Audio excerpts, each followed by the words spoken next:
Alhamdulillahilladzi arsala rasulahu bil huda wa dinil haq liyudhhirahu 'alad dini kulli wa kafa billahi syahida walau karihal musyrikun.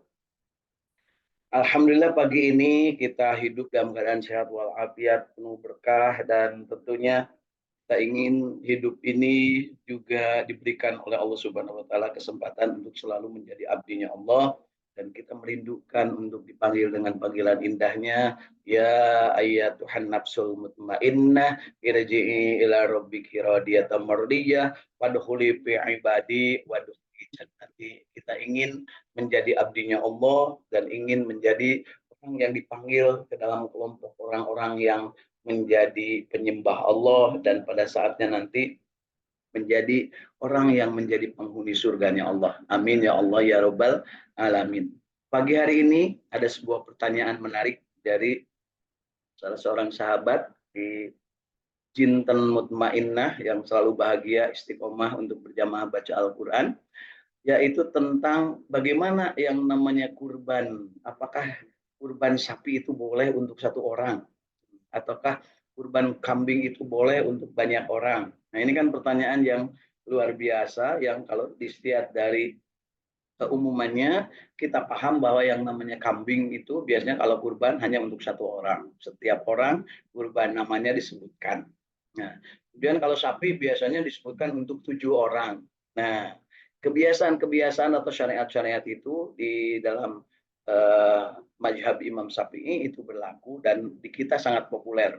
Sehingga kadang-kadang kalau seandainya ada yang orang berkurban sapi umpamanya baru ada 5 orang, mereka merasa kurang 2 orang lagi nih, kurang 2 orang lagi. Apakah hal seperti itu juga bisa dilakukan dengan tidak seperti itu? Kan itu pertanyaannya. Bolehkah kurban sapi itu hanya untuk 3 orang? Bolehkah kurban sapi itu untuk 6 orang? Bolehkah kurban sapi untuk 1 orang? Kira-kira pertanyaannya begitu. Bolehkah kambing itu kurban untuk 10 orang? Nah, kan gitu ya. Nah, jadi dari pendekatan-pendekatan fikih itu kita paham bahwa syariat untuk kambing itu 1 orang, 1 ekor kambing. Syariatnya untuk unta, kebo ataupun sapi, nah itu bisa untuk 7 orang. Nah, ternyata itu adalah pendekatan fikih. Kalau secara pendekatan keimanan atau kaidah keimanannya, itu boleh 1 ekor kambing untuk semua orang atau untuk beberapa orang. Karena pernah dicontohkan dalam sebuah riwayat Rasulullah SAW menyebutkan bahwa ini adalah kurban untukku, 1 ekor kambing ambil. Rasulullah ingat ketika menyembelih, Rasulullah itu menyembelih sendiri hewannya, ya tidak disuruhkan ke orang lain. Yang kedua, Rasulullah, ini adalah kurban untuk keluargaku, maksudnya keluarga Kanjeng Nabi. Ya, Ahlul Bait, keluarga Kanjeng Nabi, 1 ekor. Kemudian berikutnya, ini adalah untuk kurban untuk semua umatku. Bayangkan seberapa banyak umatnya Kanjeng Nabi. Nah, artinya melihat dari peristiwa ini bahwa boleh kurban itu tidak diatasnamakan hanya untuk 1 orang, sementara orang lain tidak kebagian. Kalau seandainya memang tidak ada lagi, yang ada cuma 1, kemampuan cuma 1, 1 keluarga cuma 1, maka ini keluarganya untuk keluarga umum bin Muhtar. Bismillahirrahmanirrahim. Sembelih. Ya.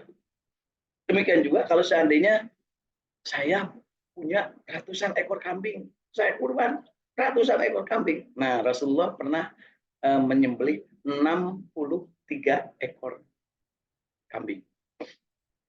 Rasulullah pernah menyembelih 63 ekor kambing. Ya. Artinya apa? Disembelih sendiri 63 ekor. Ada ahli tafsir yang menyebutkan bahwa itulah umur Kanjeng Nabi, 63 umurnya. 63 kali menyembelih 63 menyembelih kurban.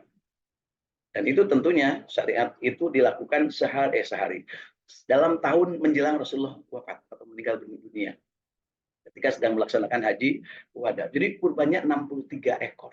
Ya, Masya Allah. Kita juga kalau yang punya, ya jangan sampai pelit lah. Kalau punya 5 ya beli 5 ekor, kurban 5 ekor. Nah, untuk kaum Adam, yuk saya lagi kampanye, nyembeli sendiri, gak usah dikasihan tukang jagal. Karena itulah keutamaannya, itulah sunnahnya. Ya Pak Um, tapi kan harus latihan. Kenapa tidak? Rasulullah sendiri menyembeli sendiri, kenapa kita tidak? Aku nggak tega, ya itulah pertanyaannya. Berarti nggak tega, berarti keimanan kita terhadap Rasulullah rendah. Ketidakmampuan kita jangan ditutupi dengan nggak tega dan sebagainya. Bismillahirrahmanirrahim. Asyhadu an la ilaha illallah wa asyhadu anna Muhammadar Rasulullah. Ambil kambing, sembelih. Bismillahirrahmanirrahim. Ya, makanya laki-laki harus punya pisau yang tajam, punya golok yang tajam. Bagi yang sampai sekarang belum berani, saya mengajak, belilah golok, beranilah menyembelih. Ya, gitu. Masa menyembelih hati orang aja berani, beli kambing enggak. Kan sekarang banyak orang nyembelih hati orang berani, tapi nyembelih kambing tidak. Alhamdulillah. Dan kita tidak masuk yang seperti itu. Nah, kemudian berikutnya adalah bagaimana menyembelih sapi? Bisa enggak? Bisa. Kan gampang menyembelih sapi itu. Ya. Jadi artinya apa? Menyembelih sapi lebih gampang dari menyembelih kambing, karena kambing ada bulunya banyak. Ya. Sedangkan sapi nggak ada bulunya, jadi kelihatan banget urat-urat. Nah, kan gitu ya. Nah, berikutnya bagaimana sekarang kalau kita menyembelih sapi? Sapi itu di dalam Imam Syafi'i disebutkan biasa dipakai oleh 7 orang. Disebutkan namanya si Anu bin Anu, si Anu binti Anu, si Anu binti Anu, dan seterusnya. Sampai 7 orang baru Bismillah, ya Allahu Akbar. Kan gitu. Sebenarnya tidak demikian. Boleh juga kita boleh berkurban sendirian untuk 1 ekor sapi. Bismillah, ya Allahu Akbar. Tentunya unta sendirian. Boleh juga unta untuk berbanyakan. Bismillahirrahmanirrahim. Ini karena punyanya ini. Nah, bagaimana dengan pahalanya? Wallahu alam. Ya. Bagaimana kalau tidak urunan? Wallahu alam. Yang jelas tidak mesti dari uang sendiri, tidak mesti urunan. Jadi kalau Bapak Ibu ada yang memberi menjelang kurban, ditanya, Pak kurban nggak tahun ini? Saya bilang, saya tahun ini kebetulan sedang tidak punya keleluasaan, saya kurban, tapi cuma 1 ekor untuk 1 keluarga. Oh enggak Pak saya punya 7 ekor sapi, kata Bu Ois itu ya. Ini untuk Pak saya kasihkan. Nah, ikhlas lillahi ta'ala, saya kasihkan. Saya punya 7 ekor sapi. Nih, saya kirim kemana? Nah, kan gitu ya. Nah, itu termasuk cara melamun gaya bagus ya. Nah, jadi melamun itu kan boleh juga seperti itu ya. Baik. Jadi berikutnya adalah kita harus paham bahwa yang namanya menyembelih itu tidak mesti menyembelih 1 sapi untuk 7 orang. Boleh untuk 1 orang. Boleh juga untuk keluarga. Nah, boleh juga 1 orang menyembelih puluhan ekor sapi. Yang menarik ya.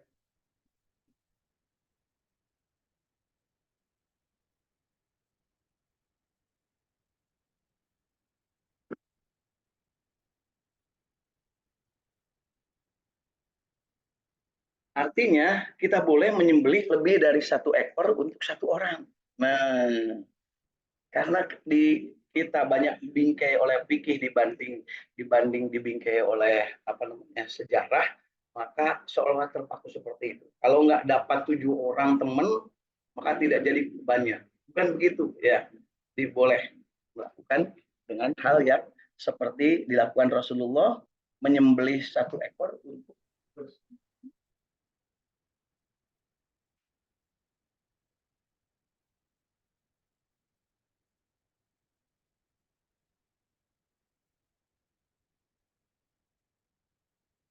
jadi menyembelih 1 ekor sapi sama-sama boleh.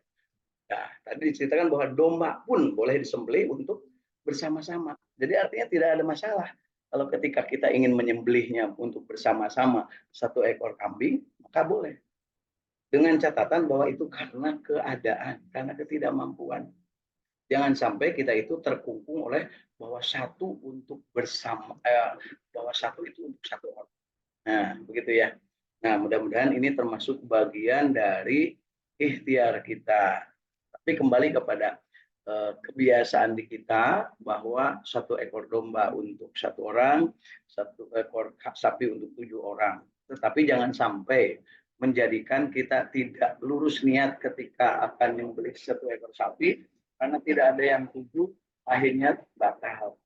Ya tidak ada 7 orang, udah jadi kambing aja, bukan begitu ya. Ini secara syariatnya. Kalau secara hakikatnya wallahu a'lam, karena kita ini belajar dari Kangjeng Nabi Ibrahim alaihissalam tentang bagaimana sejarahnya tentang kurban tersebut. Intinya bahwa kurban itu sendiri artinya bertakarrub kepada Allah, mendekatkan diri kepada Allah. Mendekatkan diri dengan cara apa? Mengikuti perintahnya. Jadi yang namanya mendekatkan diri kepada Allah itu mengikuti perintahnya. Kenapa kok Allah sampai memerintahkan kanjeng Nabi Ibrahim untuk menyembelih putranya sendiri, Nabi Ismail, putra pertamanya, yaitu dari Siti Hajar alaihissalam. Nah, kemudian ternyata itu ada sejarahnya, ada masa lalu yang luar biasa. Kanjeng Nabi Ibrahim itu terkenal baik sekali, sangat ramah, sangat santun. Sampai-sampai saking santunnya, ketika ada orang menginginkan sesuatu yang ada pada dirinya, dia berikan. Kalau ada tamu, dia jamu. Kalau ada orang yang membutuhkan bantuan, dia bantu. Ya, agak beda sedikit dengan kita. Bedanya sedikit. Kalau kita mah sedikit minta bantuan. Kalau Nabi Ibrahim mah setiap saat ya tidak segan-segan memberi bantuan kepada orang lain. Nah, suatu saat Nabi Ibrahim itu diuji oleh Allah Subhanahu wa taala dengan kemudahan berbagai hal. Sampai-sampai konon kabarnya iblis bertanya, "Ibrahim, hebat kamu ya. Setiap orang butuh bantuanmu, engkau bantu. Setiap orang yang membutuhkan harta atau bukan apapun, meskipun engkau membutuhkannya, engkau berbagi dengan mereka." Terus kata Nabi Ibrahim, "Iyalah, kalaupun saya harus mengorbankan anak saya sendiri, kalau Allah yang menyuruh, Allah yang memerintahkan, maka akan aku lakukan." Itu sesumbarnya Nabi Ibrahim, artinya janji Nabi Ibrahim kepada dirinya dan kepada Allah. Ya Allah, hei iblis, saksikan, kalaupun aku disuruh menyembelih anakku sendiri, ingat waktu itu Nabi Ibrahim belum punya anak. Kalaupun aku harus disembelih untuk mendekatkan diri kepada Allah, untuk menjadikan aku mendekat kepada Allah, sebagai syarat untuk dekat dengan Allah, maka akan aku sembelih anakku sendiri. Dan itu benar-benar diujikan kepada kanjeng Nabi Ibrahim ketika sudah punya anak. Ya, anak satu-satunya. Waktu itu konon kabarnya Nabi Ishak alaihissalam belum lahir. Artinya belum punya anak dari Siti Sarah. Ya. Nah, artinya pada saat itu Allah Subhanahu wa taala justru memberikan ujian kepada Nabi Ibrahim terhadap apa yang diucapkan. Hai Ibrahim, kamu mengucapkan bahwa engkau akan menyembelih anakmu sendiri. Nah, dan ini kami perintahkan, kata Allah, untuk menyembelih anakmu. Dan ternyata apa yang terjadi ketika menyembelih anak, Nabi Ibrahim tidak main popung di belakang aja terus disembelih. Enggak. Beliau komunikasikan dengan putranya, Nabi Ismail. Ismail, anakku, aku diperintahkan Allah untuk menyembelihmu. Nah, benar ya, ya Abah gitu ya. Iya benar. Ya udah, sembelihlah aku. Insya Allah aku dalam keadaan sabar. Maka diajaklah Nabi Ismail ini ke tempat, keluar dari kota Mekah ke tempat yang namanya Jabal Kurban di Mina, mungkin sekitar 6 kilometer dari kota Mekah. Dengan catatan bahwa pada saat itu tidak memberitahu kepada istrinya yang namanya Siti Hajar. Ya. Kemudian apa yang terjadi ketika di tengah perjalanan Nabi Ibrahim akan melaksanakan niat tersebut, kemudian digoda oleh iblis untuk tidak jadi. Nah, demikian juga yang namanya Nabi Ismail digoda agar tidak jadi disembelih, agar tidak mau disembelih, agar membatalkan untuk disembelih. Kalau seandainya saya yang jadi Ismailnya, biar bapak saya akan nyembelih saya, mungkin sebab bilang, bapak aja dulu ya yang udah tua yang disembelih, masa saya yang dikorbankan, kan gitu ya. Ini enggak, Nabi Ismail itu ya insya Allah aku dapat bersabar.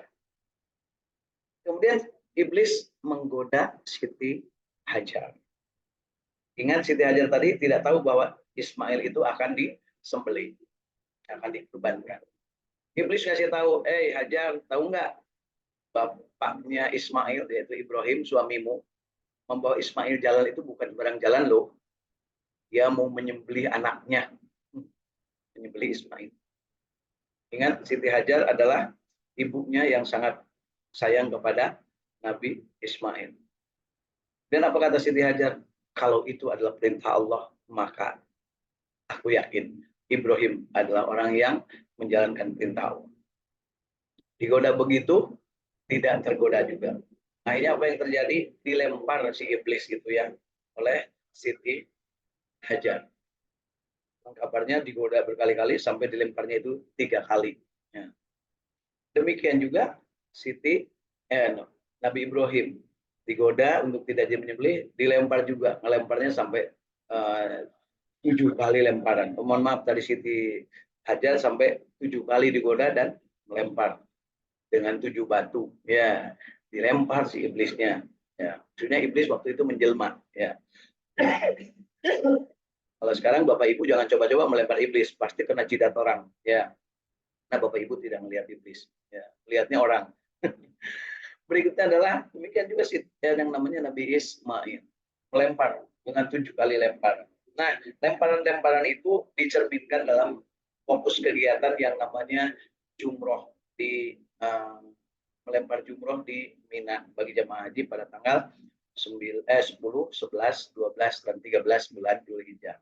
Yang pertama kali dilempar di tanggal 10 hanya satu batu, yaitu jumroh Aqobah. Dan itu mencerminkan Aqobah artinya yang terbesar. Godaan terbesar itu pada saat itu adalah kepada Siti Hajar. Karena seorang ibu biasanya susah untuk digoda ketika ada sesuatu yang disayanginya harus dikurbankan.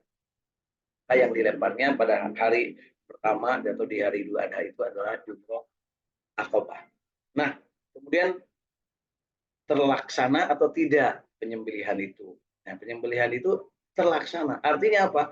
Nabi Ibrahim menyiapkan boroknya atau pedangnya atau pisaunya, Nabi Ismail disiapkan untuk disembelih. Ketika belum terjadi penyembelihan, maka Allah hentikan. Ibrahim, sudah cukup. Kamu memang hebat. Ya, kamu memang berserah diri. Dari itu ganti. Nah, dibawakan kambing besar. Dibahas katanya lebih besar dari kambing, lebih kecil dari sapi ya. Itu dibawakan kepada Nabi Ibrahim oleh malaikat Jibril. Nungtun di surga diambil. Nah, Ibrahim gantinya ini. Ismail pinggirkan, sembelihlah kambing. Dan setelah disembelih, kambing itu dikemanakan? Nah, tentunya bukan untuk iblis, bukan untuk setan. Semuanya diambil kemudian dimakan bersama. Jadi Bapak Ibu, syariatnya daging kurban itu disembelih untuk dimakan bersama. Jangan ada satupun yang dipersembahkan kepada selain Allah. Ya, pokoknya wah tanduknya untuk ini jangan. Semuanya manfaatkan untuk dinikmati oleh manusia. Apalagi jangan sampai ada yang dijual. Sekarang kan ada kecenderungan dijual kulitnya. Boleh dijual, tapi harus menjadi milik siapa dulu si kulit itu. Jangan sampai dijual untuk kemudian dijadikan untuk perangkat atau untuk beli stiker untuk apa. Jangan. Manfaatkan sebanyak-banyaknya untuk kemaslahatan. Ya tentunya ini syariatnya. Silahkan kita sama-sama belajar untuk bagaimana cara melakukannya. Tapi yang prinsip bahwa yang namanya menyembelih hewan kurban adalah dilaksanakan pada waktunya yang ditentukan 10, 11, 12, 13 bulan Dzulhijjah sampai dengan menjelang maghrib di tanggal ke-13 bulan Dzulhijjah. Kemudian yang disyariatkan yang disembelih adalah kambing, sapi, kerbau, unta. Ya, itu seperti itu. Kemudian yang biasa dilaksanakan di kita kalau kurban itu adalah bersama-sama, disembelih bersama-sama. Kemudian setelahnya disembelih kemudian dibagikan. Yang dibagikan disyariatkan adalah dagingnya. Karena bisa jadi masing-masing orang seleranya beda-beda. Mungkin ada yang ingin disop, ada yang ingin dibakar, ada yang ingin soto, digulai dan sebagainya. Beda dengan akikah. Kalau akikah disyariatkan dimasak kemudian dimakan bersama. Kalau kurban dibagi, silahkan masak masing-masing di tempat masing-masing.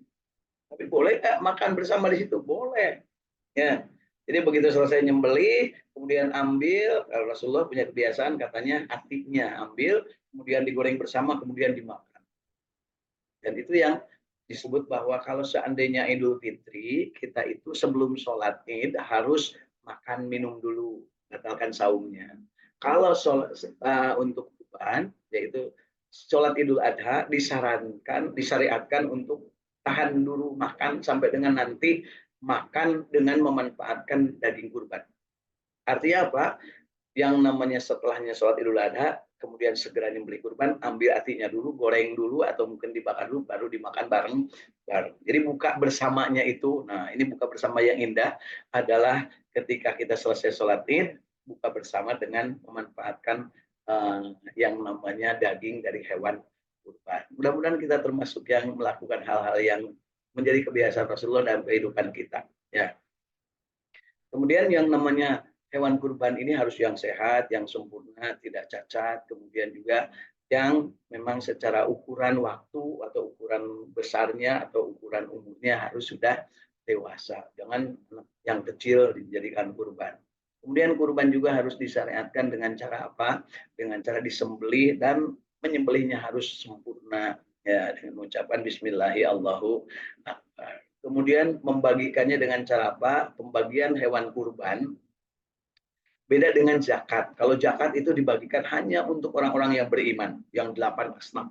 Zakat itu tidak boleh bagi orang kafir. Ya. Tapi kalau kurban, boleh orang kafir menikmatinya. Artinya orang yang tidak beriman pun boleh diberi hewan kurban. Boleh diberi daging bagian hewan kurban. Jadi ini berbeda ya. Kalau zakat hati-hati, jangan sampai diberikan kepada orang kafir. Ya. Tapi kalau kurban boleh diberikan, tetapi tentunya prioritas tetap kepada orang yang beriman. Karena apa? Jangan sampai kita menjadi fitnah orang yang beriman tidak kebagian, yang tidak beriman kebagian karena mungkin unsur-unsur yang lain. Nah, kemudian juga yang namanya syariatnya itu boleh sampai dengan hari tasyrik. Artinya Bapak Ibu boleh menyembelih sampai hari keempat dari waktu penyembelihan, yaitu menjelang maghrib di tanggal ke-13 dari bulan Juli. Nah, bagaimana menyembelihnya? Yang disyariatkan adalah nyembelih sendiri. Nah, nyembelih sendiri. Kali kita punya kebiasaan mengundang tukang jagal, kemudian baru disembelih. Nah, kalau nyembelihnya sendiri, tapi ngarencahnya, muka daging dan sebagainya, boleh diupahkan kepada orang lain. Tapi jangan lupa Bapak Ibu, kalau ngupah, itu tidak boleh dari daging kurban. Umpamanya kepalanya untuk upah yang nyembelih, kakinya untuk upah yang nggak boleh. Yang menyembelih dan yang rencah ya, dimotong-motong daging itu diupah sendiri, bukan dari jatah hewan kurban. Ya, gitu. Termasuk pemanfaatan apa namanya kulit ya. Saat ini kan populer kulit itu dijual kemudian dimanfaatkan untuk beli toa dan sebagainya. Jangan dimanfaatkan, dijual boleh, tetapi dibagikan pada fakir miskin. Jadi si uangnya itu uang hasil jual kulit itu boleh dibagikan kepada fakir miskin atau yang membutuhkan. Jangan dijadikan prasarana. Terjadi kesalahan banyak di kita, beli toa lah atau beli mungkin alat-alat untuk masjid atau untuk apa dari menjual kulit. Itu tidak disarankan seperti itu.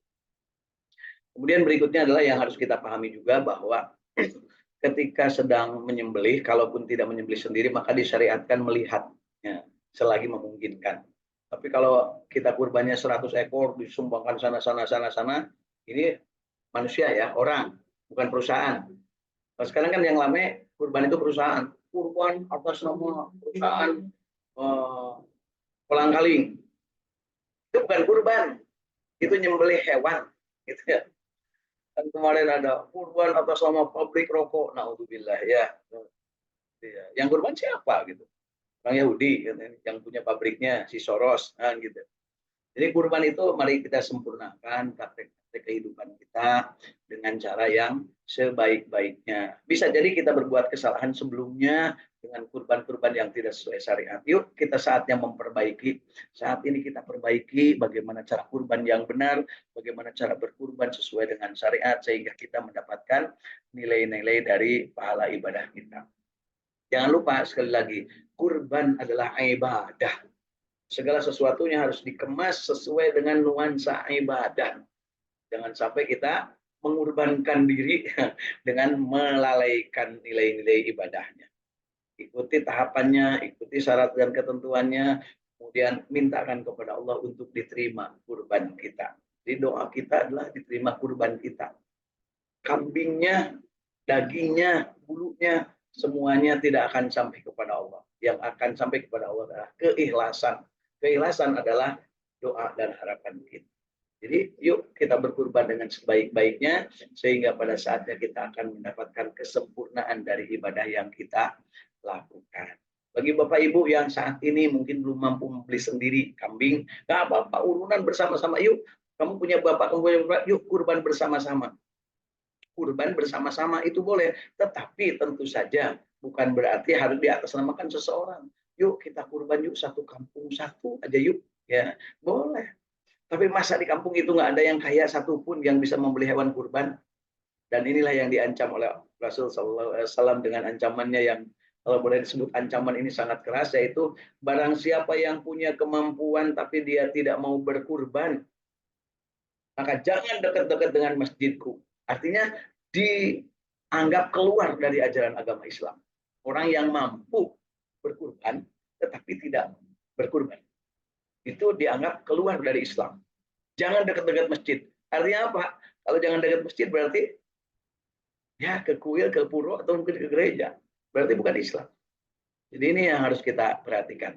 Jangan sampai kita merasa bahwa tahun lalu sudah kurban ini. Wah kan sudah waktu itu. Nah, sampai di kita itu ada kecenderungan kalau yang sudah kurban sekarang yang belum siapa? Oh ini disebut. Nah, jadi kurban itu tiap tahun. Nah, tiap tahun ada kurban dan kita berkurban. Sama halnya dengan zakat fitrah. Cuman kalau zakat fitrah itu wajib, kalau kurban itu sunat muakkad bagi yang mampu. Tapi kalau yang mampu tidak melaksanakan kurban, maka kata Rasulullah jangan dekat-dekat tempat sholatku. Jangan dekat-dekat masjid. Artinya tidak diaku sebagai umat kanjeng Nabi. Naudzubillah. Kemudian kita tidak termasuk ya yang seperti itu. Nah, kemudian juga yang harus diperhatikan bahwa ketika kita berkurban, jangan sampai menyakiti binatangnya. Nanti kita banyak enggak, ya nggak usah begitu. Kambing itu nggak usah diikat kalau mau dikurbankan. Kalau ada 2 orang, 3 orang, pegang kakinya, seret. Nah, kalau saya perhatikan kalau di Jabal Kurban ya di Mekah itu, kalau kurban itu nggak melibatkan orang lain. Kalau yang namanya kambing itu langsung sendirian, pakai kakinya diinjak, dijepit gitu ya, badannya si hewan itu, kemudian sembelih sendiri, udah selesai. Ya, tentunya dalam hal ini pisaunya harus tajam, terus harus putus urat yang diharuskan putusnya. Kemudian tidak usah, jangan sampai menyakiti si hewan kurbannya. Apalagi kalau di kita kan suka ada disuruh bercermin dulu, masya Allah itu ya. Tapi tentunya harus yang terbaik kurban yang kita lakukan. Karena apa? Kurban itu untuk kita. Kurban itu untuk kita, artinya kita berharap dinilai oleh Allah sebagai yang berkurban, bertakarub kepada Allah. Ya. Kemudian bagaimana juga dengan kurban yang dititipkan? Boleh dititipkan, tapi titipkannya kepada yang amanah. Jangan sampai kita titipkan kurban, katakanlah kita titip kurban yang harganya 5 juta, dibelikan yang 2 juta. Jangan. Kita amanahkan dan ada ikrar. Nah, dengan ini saya titipkan amanah hewan kurban untuk dikurbankan atau untuk dilaksanakan penyembelihan hewan kurbannya sesuai syariat. Salaman, silahkan berikan. Ya. Kemudian berikutnya adalah yang ketika pembagian hewan kurban itu dagingnya tidak mesti habis hari itu. Tidak mesti habis hari itu. Jadi boleh dibikin kornet, boleh dibikin dendeng, boleh dibikin rendang. Kemudian nanti dibagikan ke tempat jauh. Ya. Artinya apa? Kalau di situ tidak ada yang membutuhkan. Kalau di situ ada yang membutuhkan dan di situ masih banyak yang belum kebagian, ya jangan sampai kita disebar sana sebar sini sementara di situ juga ada yang butuh. Jadi ini kontekstual dengan kondisinya, silahkan untuk disesuaikan. Karena apa? Pasti balik kepada diri kita. Sesuatu yang terjadi itu pasti akan balik kepada diri kita masing-masing. Nah, pada saat itu terjadi, maka pastikan kurban kita ini sesuai syariat. Kurban kita ini sesuai dengan ketentuan. Jangan sampai kurban mengada-ada. Jangan sampai kurban ngarang-ngarang. Jangan sampai kurban mengikuti kebiasaan-kebiasaan karuhun yang sebenarnya tidak sesuai dengan syariat ajaran agama kita. Loh, memang ada yang masih begitu? Masih. Lanjutnya diambil oleh tukang nyembelih, kepalanya untuk yang rencah. Nah, itu kebiasaan-kebiasaan yang tidak disyariatkan. Ya. Bagaimana? Ya, kalaupun mau dipakai bersama, pakai bersama di situ, kemudian makan bersama boleh, digoreng. Jadi yang terlibat dalam peristiwa kurban ini bukan hanya yang berkurban, tapi termasuk juga yang tidak berkurban. Saya menyediakan diri untuk tenaga saya, nggak usah dibayar. Saya menyediakan diri untuk masak, saya menyediakan sendiri untuk kegiatan lainnya. Saya nyiapin tendanya, saya nyiap menjamin kursi, saya nyiapin untuk makan-makannya, boleh. Saya nyiapin untuk nasinya, liwetnya, tumpengnya, boleh. Jadi saatnya untuk berbagi bersama dan berbahagia. Nah, termasuk juga mungkin melibatkan anak-anak. Ini hati-hati ya, karena sekarang banyak kampanye terutama dari kaum kafirin. Kaum kafirin, saya sebut kaum kafirin. Orang-orang kafir yang memfitnah umat Islam bahwa umat Islam itu tega katanya ya, menyembelih hewan kurban di depan anak-anak. Umat Islam nggak tega, karena contohnya begitu. Yang dikurbankan itu anak-anak. Nabi Ismail dulu itu. Jadi anak-anak harus lihat begitu kalau menyembelih kurban. Jangan sampai mengganggu kejiwaan. Enggak, itu orang-orang Yahudi yang memfitnah itu. Katakan kepada orang-orang bahwa kalau bisa anak-anak itu menyembelih hewan kurban itu melihat. Syukur-syukur mereka berlatih bagaimana cara menyembelih supaya keimanannya kuat. Ya. Jadi saya sampaikan bahwa itu fitnah-fitnah dari orang kafir bahwa sekarang sedang kampanye kurban jangan diperlihatkan. Silakan Bapak Ibu kalau dimasukkan ke dalam media gitu ya, menyembelih kemudian dimasukin gambar-gambarnya itu pasti diblokir Bapak Ibu. Kenapa? Oleh orang-orang kafir bahwa itu dianggap sebagai tidak berperi kehewanan. Lupa bahwa mereka sekarang bunuhin orang Palestina. Lupa bahwa mereka sekarang menjadikan Palestina menjadi bulan-bulanan. Itu adalah orang-orang yang seperti itu. Nah, jadi saya agak semangat nih untuk urusan ini karena apa? Banyak orang Islam yang termakan otaknya sehingga apa? Kurban jangan dilihatkan anak-anak, jauhkan anak-anak. Na'udzubillah. Justru harus diperlihatkan kepada anak-anak supaya punya semangat giroh yang tinggi bahwa ini adalah ibadah. Ya, termasuk juga kan sekarang banyak umat Islam sendiri yang terkecoh dengan berbagai argumen-argumen. Kalau ke masjid itu jangan bawa anak-anak, bikin tidak khusyuk, terutama ibu-ibu yang cerewet mukanya itu ya, mukanya yang cerewet bukan bibirnya. Atau cerita tong mau budak ke masjid, darah aneh, lamun mungganeng mah ibu di kuburan we guys. Ya. Masjid itu harus rame, harus gandeng supaya jelas. Tapi saya nggak usuk, memang ibu mah kalau sendirian juga nggak usuk gitu ya, gitu ya. Jadi saya ini suka nyampe ini dengan keras. Kenapa? Bapak Ibu yang namanya di Mekah tawaf pernah nggak sepi? Nggak pernah, rame bahkan di situ. Datang orang Afrika, Allah, Alhamdulillah, la ilaha illallah, wallahu akbar. Apalagi datang orang-orang Turki dengan rombongannya yang demikian banyak ya, dengan ya badan-badannya yang tinggi besar. Allah, Alhamdulillah, la ilaha illallah, wallahu akbar. Ya, rame di bibir Ka'bah. Bibir Ka'bah itu masjid. Datang dari Indonesia. Subhanallah, alhamdulillah, la ilaha illallah, Allahu akbar. Yang begitu katanya yang dibilang sopan deh, tapi hatinya kemana-mana. Itulah naudzubillah ya, di negeri kita itu ya sampai pemilu aja banyak kecurangan, dibiarin aja ya. Nah, Om tahu? Ya tahulah gitu ya. Karena siapa yang fulus-fulus gitu ya. Ada buktinya enggak? Ada, cuman nggak bakal terbukti kalau dengan pengadilan ya yang model saat ini. Ya. Kenapa? Udah disuap semuanya supaya diem, supaya ikut kepada yang ya gitulah yang berkepentingan. Nah, dengan kurban ini maka yuk kita contohkan.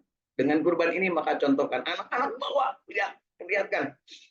Masuk kalau ke sholat itu Bu, Bapak Ibu, anak cucu aja.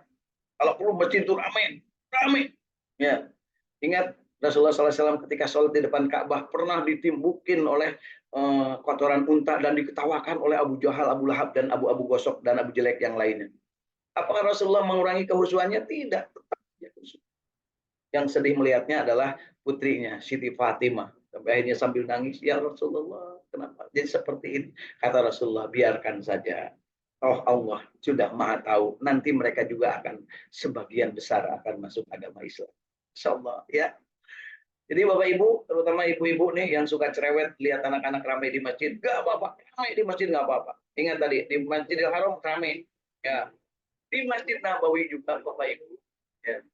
Kalau bukan musim haji atau musim umroh, ya atau di nah ini itu biasanya ramai. Saya beberapa kali menyaksikan anak-anak itu belajar Al-Quran di sana sambil lari-lari. Belajar Al-Quran ada yang sambil tiduran. Belajar Al-Quran ada yang sambil Bismillahirrahmanirrahim. Kenapa? Karena mungkin mereka punya daya nalar, daya mampu untuk belajarnya seperti itu. Ada yang baca Wadduha sambil lari-lari dibimbing oleh pembimbingnya. Wadduha wal laili idza saja ma wadda'a rabbuka wa ma qala. Karena dia kemampuannya untuk belajar itu katanya dengan cara lari-lari. Kalau diam dia nggak bisa. Wallahu alam. Itu kan ada sebuah keniscayaan. Kalau di kita karena kelamaan dijajah, seolah-olah kalau belajar itu harus tegap di depan kursinya yang bersapu dengan mejanya itu yang nggak boleh digeser-geser.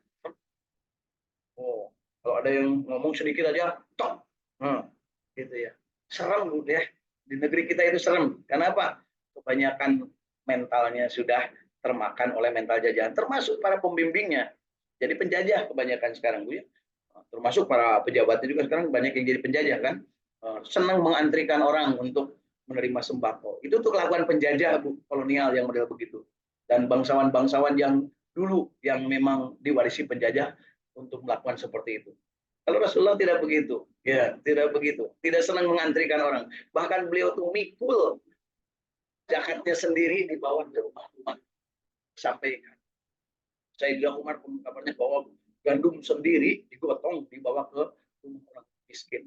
Kalau di kita yang mungkin seperti Sayyidina Umar gitu, "Woi antri, nu hayang sembako ka dieu." Di alung-alung balai dongkeun ya.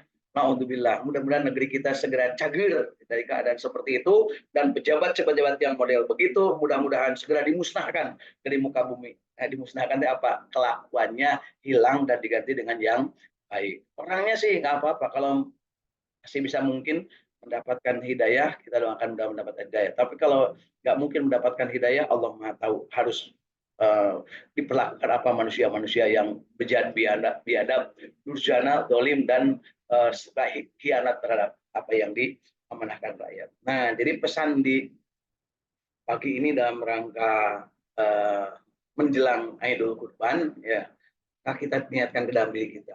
Berkurban adalah ibadah, berkurban sesuai syariat, mengikuti sunnah, kemudian kita berkurban ikhlas hanya karena Allah Subhanahu wa Ta'ala. Jadi kalau ada yang di sini berkurban mau 5 ekor kambing, satu di sana, satu di sini, satu di sini, satu di sini, boleh. 5 ekor kambing dipul di satu tempat, boleh. 5 ekor kambing disembelih sendiri juga boleh. Ya. Nah, dan saya berencana mau menyembelih sesuai dengan kemampuan saya, mau menyembelih sendiri, baik itu kambing ataupun sapi. Kalau ada unta ya unta. Cuma di sini nggak ada unta. Ya. Artinya apa? Kemampuan kita dari sekarang yuk gasah asah golok. Kalau yang belum punya golok beli. Belum ada keberanian untuk menyembelih, beli golok kasihkan saya Pak ini saya beli golok, mohon untuk dipakai nyembelih, insya Allah saya manfaatkan ya. Saya ada beberapa sahabat yang tidak mampu atau mungkin tidak berani untuk nyembelih, akhirnya apa, Pak saya mau tapi ya saya goloknya aja lah buat Pak saya bilang alhamdulillah. Jadi alhamdulillah di rumah saya banyak golok dan Bapak Ibu yang di rumahnya nggak ada golok untuk kurban silakan kontak saya kirim goloknya ya. Ada banyak golok di tempat saya. Ya, artinya apa? Ini merupakan keniscayaan karena setiap Idul Adha saya mengajak membeli golok. Nah, kenapa? Bisa jadi dengan golok ini menjadi jariah, menjadi sedekah yang nanti akan apa namanya di hadapan Allah sebagai catatan amal ibadah kita. Pernah menyumbang golok untuk penyembelihan hewan kurban dan goloknya itu dipakai menyembelih hewan kurban. Loh, kok golok bisa ngomong? Bisa. Ya. Golok bisa menjadi saksi. Ya, gitu ya.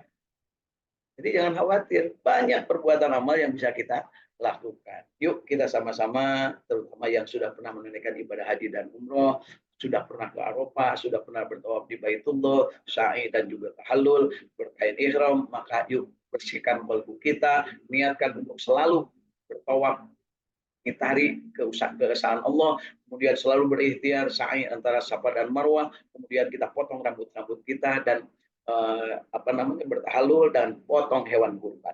Insya Allah merupakan sebuah keutamaan, dan insya Allah teman-teman kita, saudara-saudara kita yang tahun ini akan berangkat haji, mudah-mudahan diberikan Allah Subhanahu wa taala kemampuan untuk menjalankan syarat, rukun, sunnah, wajibnya selama dilaksanakan ibadah haji, dan kembali menjadi haji yang mabrur dan mabrurah. Kita doakan Allahumma ja'alna hajjan mabrur, sa'yan maskur, wa danban maghfur, wa amalan syalihan maqbul, wa tijaratan maqbul. Ya alima ma fi syudur, akhrijna ya Allah min adh-dhulumatil Akhirnya ya Allah minadulumatil nur, akhirnya ya Allah minadulumatil. Ya Allah, tingkatkan kemampuan kami dalam mengelola ibadah diri kami, kemampuan kami dalam berkurban, kemampuan kami dalam melaksanakan ibadah haji, pelaksanaan ibadah umroh, termasuk menjadikan orang-orang yang akan berangkat haji dan umroh, berikan kemampuan kepada kami untuk menyampaikan yang benar itu secara benar, dengan landasan yang benar, kemudian berikan kemampuan kepada kami untuk menjalankan ibadah dengan sebaik-baiknya. Tentunya ibadah yang sebaik-baiknya itu atas dasar petunjuk Allah Subhanahu wa taala dalam Al-Qur'an, atas dasar petunjuk contoh teladan dari Rasulullah SAW dalam Quran dan hadis, dan juga dari ilmu-ilmu yang diberikan para ulama yang sampai kepada kami. Jauhkan khurafat, jauhkan hal-hal yang bid'ah, jauhkan hal-hal yang tidak diajarkan Rasulullah datang kepada kami, dan kuatkan kami untuk membuang kebiasaan-kebiasaan yang tidak bagus, kebiasaan-kebiasaan dan tidak sesuai syariah dan sunnah, untuk digantikan dengan kebiasaan yang lain. Kuatkan kami, berikan kemampuan kepada kami, kepada meyakinkan orang-orang yang masih kekeh, masih punya keyakinan-keyakinan yang menyimpang, yang tidak sesuai dengan syariat.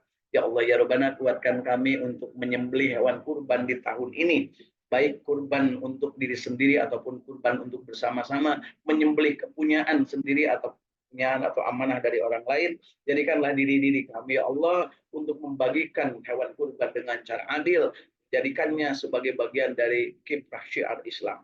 Ya Allah ya Rabbana, Engkau janjikan kepada yang berkurban akan mendapatkan kebahagiaan di dunia dan akhirat. Dari itu ya Allah, bahagiakanlah kami. Jadikan kami pembelajar. Jadikan kami orang yang senantiasa menghambakan diri kepada kami. Bersyukur ketika kami mendapatkan nikmat. Bersabar ketika kami mendapatkan ujian dan cobaan. Ikhlas menghambakan diri kepadamu ya Allah. Dan jadikanlah kami sesegera mungkin bertobat kepadamu ya Allah ketika kami berbuat salah dan dosa. Ya Allah ya Rabbana, jadikanlah kami ahli silaturahim, yang pandai menjalin silaturahim kapanpun, dimanapun, dalam keadaan apapun, tentunya dengan memanfaatkan potensi diri dan kompetensi yang kami miliki, dengan memanfaatkan media dan kesempatan yang ada. Ya Allah ya Rabbana, Engkau Maha mengetahui apa yang ada dalam kalbu kami, bukakan hati kami untuk senantiasa istiqamah, berbahagia, berjamaah, belajar Al-Quran, belajar sunnah, belajar hal-hal yang positif yang akan menimbulkan kebaikan bagi sesama. Ya Allah, berikanlah kepada kami kemampuan untuk berbagi manfaat dengan sesama, panjangkan umur kami, solehkan amal kami. Ya Allah ya Rabbana, jadikan kami cinta Al-Quran, pandaikan kami membaca Al-Quran, mampukan kami memahami Al-Quran, jadikanlah kami ya Allah ya Rabbana mengamalkan Al-Quran semaksimal yang kami mampu, nikmatkan kami dengan amalan Al-Quran kami, dan berikan kemampuan kami dengan lidah, dengan perbuatan, dengan apa yang ada dalam diri kami untuk mendakwahkan Al-Quran dengan sebaik-baiknya. Ya Allah ya Rabbana, Engkau Maha mengetahui, Engkau Maha bijaksana. Dari itu ya Allah, kabulkan doa dan permintaan kami. Rabbana taqabbal minna innaka antas samiul alim wa tub alaina innaka antat tawwabur rahim. Rabbana atina fid dunya hasanah wa fil akhirati hasanah wa qina adzabannar wa adkhilnal jannata ma'al abrar ya aziz ya ghaffar ya rabbal alamin. Wa sallallahu ala sayyidina Muhammadin wa ala alihi wa sahbihi wasallam. Subhana rabbika rabbil izzati amma yasifun. Wassalamun alal mursalin walhamdulillahi rabbil alamin. Nas'alukal ijabah bil barakal Fatihah. A'udzu billahi minasyaitonir rajim. Bismillahirrahmanirrahim. Alhamdulillahirabbil alamin arrahmanir rahim maliki yaumiddin. Iyyaka na'budu wa iyyaka nasta'in ihdinas siratal mustaqim siratal ladzina an'amta 'alaihim ghairil maghdubi 'alaihim waladdallin. Rabbighfir lana amin ya Allah ya rabbal alamin. Allahumma barik lana ya Allah fi umurina, Allahumma barik lana ya Allah fi ilmina, Allahumma barik lana ya Allah fi amalina, Allahumma barik lana ya Allah fi rizqina, Allahumma barik lana ya Allah fi ahli amrina. Allahumma barik lana ya Allah fi kulli khair. Allahumma barik lana ya Allah fi auladina wa dzurriyyatina. Allahumma barik lana ya Allah fi kulli khair wa fi kulli makan bi rahmatika ya arhamar rahimin. Irhamna ya Allah, irhamna ya Allah, irhamna ya Allah. Allahumma rabbana da'wahum fiha subhanakallah wa tahiyyatuhum fiha salam wa akhir da'wahum anil hamdulillahi rabbil alamin. Amin ya Allah ya rabbal alamin. Bapak Ibu, yang baik itu dari ajaran agama Allah dan yang salah dari ucapan saya sendiri, mudah-mudahan Bapak Ibu maafkan. Dan mari kita sama-sama akhiri dengan doa akhir majelis. Subhanakallahumma wa bihamdika asyhadu an la ilaha illa anta astaghfiruka wa atubu ilaik. Assalamualaikum warahmatullahi wabarakatuh. Sampai kurang lebih 2 menit ke depan, saya ajak Bapak Ibu untuk berkeliling bertadabur ini di rumah Karun orang tua saya di Tasik, dan ini adalah sedang berada di sisi sawah lega. Nah, di rumah saya ini di Tasik. Kemudian, nah ini di belakang saya ini nanti kita akan lihat sawah. Sawahnya milik Yayasan Wargi Sukapura. Konon kabarnya ini dulu milik dalam Sukapura.